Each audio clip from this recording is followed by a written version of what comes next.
හේලි solar සූර්ය වරුණාව එදා මෙදා යා කරන හිරු මුල් කොටගත් කතිකාව සවි බල ගැන්වුම ජේ.ඒ. සෝලා. බක්මහ අලුත් අවුරුද්ද උදා වෙන්නේ හැමදේම අලුත් කරමින්. ඇතුළතින් සහ පිටතින් දෙකෙන්ම අලුත් වීම වෙනවා. මේ නිසා තමයි ගංගෙවල් ඇතුළත තියෙන බඩමුට්ටු නැත්තම් කලප්පන්න සියල්ල අලුත් කර ගැනීමේ සම්මත සම්ප්‍රදායක් ගොඩනැගිලා තින මේක අවුරුදු දහස් ගණනක් පරපුරෙන් පරපුරට සිරිතක් සම්ප්‍රදාය. මේ සම්ප්‍රදායට අනුව ඔන්න බක්මහ අලුත් අවුරුදු උදා වෙනවා. ලහිපිට අවුරුදු උදා වෙන ඒ අවුරුදු දොරකඩ ගේ ඇතුළත තියෙන කලප්පන්න සියල්ල එළියට දාන. එළියට දාන කියන්නේ මිදුල් කරේකට ගෙනල්ලා ගෙදර උදවිය මේවා හොඳ හැටියට වේලා කියා ගන්න. විද්‍යාත්මක භාවිතාවක්. ඒ වගේම තමයි මේ විදුහුරු ඥානෙ. මොකද අවුවට දාලා වේලා ගන්නකොට මේ වගේ තියෙන දුඹුටු දූවිලි සියල්ල ගසා බසා දාලා සුද්ධ කරනවා. ඒ වගේම තමයි හිරු එළියෙන් හොඳ හැටියට වේලෙනකොට විස බීජ හරණයකුත් සිද්ධ වෙනවා. මේක ගෙදර උදවිය සියලු දෙනා එකට එකතුව කරන චාරිත්‍ර සම්ප්‍රදායක්. බක්මහ අලුත් අවුරුදු දොරකඩ මේ හැටියට යහමින් ඉරේලිය වැටෙනවනේ. ආන් ඒකට කියනවා බක්මහ බගව්ව කියලා. ඊට හේතුව තමයි අලුත් අවුරුදු කලප්පන්න මේ විදිහට මේ ගේ ඇතුලේ තියෙන කලප්පන දැන් ඔය මගේ අතේ තිබ්බේ කුර්ණි පෙට්ටියක්. ඔන්න අවුවට දැම්ම. අලුත් අවුරුද්ද අරමුණු කරගෙන ගෙදර දොර ඇතුළත තියෙන කලප්පන්න ගෙනල්ලා මේ බක්මහ බගව්වේ වේලා කියා ගන්න. අලුත් ඉරේලියක අලුත් රශ්මි මාලාවක් මේ පතිත වෙන්නේ.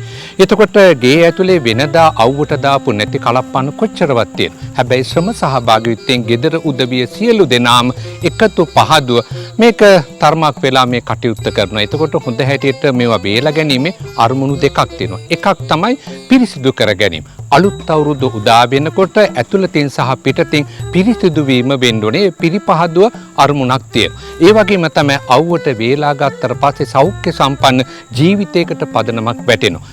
අලුත් අවුරුද්දේ නෑදෑයෝ කොච්චරක් නම් ගෙවල් දොරවල් වලට එනකොට ගේ ඇතුලේ කලප්පන්න පරිහරණය කරනවා. ඒ උදවියට නැවුම් නෑඹුල්ව අලුත් අවුරුදු ප්‍රබෝධයකින් යුක්ත මේ කලප්පන්න පරිහරණය කරන්නත් සංස්කෘතික අවස්ථාවක් අලුත් අවුරුද්දට කලප්පන්න ඉරේලියට දැමීමෙන් තනාගෙන තියෙනවා. බක්මහ බගව්වට ගෙදර දොර කලප්පන්න අවුවේ දාලා වේලා කියා ගැනීමේ සංස්කෘතික දායාදේ කොච්චරක්ද කියන එකේ වටිනාකම දැන් ඔබ දන්නවා.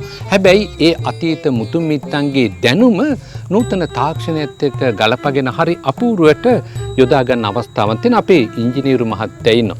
අපි අහමු අපේ ඉංජිනේරු මහත්තයාගෙන් මේ නවීන සූර්ය බල ශක්තිය කොහොමද උපයෝගී කරගන්නේ කියලා.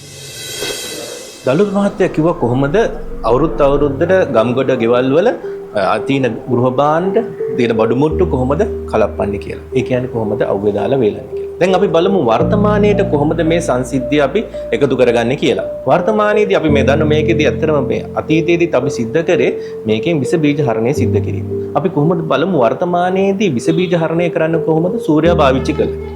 සූර්යයා පාවිච්චි කළ අපිට විස බීජ හරණය කරන්න පුළුවන් ලොකුම දෙයක් තමයි සෝලා හොට්ටෝට යන්ත්‍රය. අපි මේ සෝලා හොට්ටෝට එකක් අපේ PS මත ගෙදර වහල මත මේ හසවි කරයින් පස්සේ මේකෙන් අපිට පුළුවන් සෙන්ටිග්‍රේඩ් අංශක 90 දක්වා පමණ මේ අපගේ මේ තියෙන ජලය රත් කරගන්න. මම හිතන්නේ මේ අපි දන්නවා අවුරුදු 4-5කට කලින් ලෝකෙටම තිබෙන ලොකුම ප්‍රශ්නයක් තමයි මේ විස බීජ. කොහොමද මේ කොරෝනා වසංගතයත් එක්ක අපි මේ විස බීජ වලින් කොහොමද අපි මිදෙන්නේ? විස බීජ කවුරු හරි එළියට ගිහිල්ලා આવොත් කොහොමද මේ පුද්ගලගේ විස බීජ හරණය කරන්නේ කියලා ශරීරේ. ඒකට තියෙන පුළුවන් හොඳම දෙයක් තමයි මේ හොට්ටෝට යන්ත්‍රය. මේ හොට්ටෝට යන්ත්‍රය මගින් කවුරු හරි වැඩට ගිහිල්ලා මහන්සියලා ඇවිල්ලා විස බීජත් එක්ක ඉඳලා ආවයින් පස්සේ ඒ කට්ටිය ගෙදර ඇවිල්ලා මේ හොට්ටෝට යන්ත්‍රයෙන් එන උණු ජලය ස්නානය කරයින් පස්සේ මම හිතන්නේ යාගේ ශරීරයේ අර ආපු විස බීජ හරණය කරන්න පුළුවන්. මේක තමයි අතීතයේ අපි ගෙදර පැවිදිච්ච බඩුමුට්ටු එළියට දාලා විස බීජ හරණය කළ සූර්යා මාර්ගයෙන් කරන ආකාරයට මේ සූර්යා පාවිච්චි කරලා වර්තමානයේ ඉන්න අපේ ජනතාවට තමන්ගේ ශරීරයේ තියෙන විස බීජ මේ හොට්ටෝට යන්ත්‍රයෙන් වතුර ස්නානය කිරීමෙන් ලබා ගන්න පුළුවන්.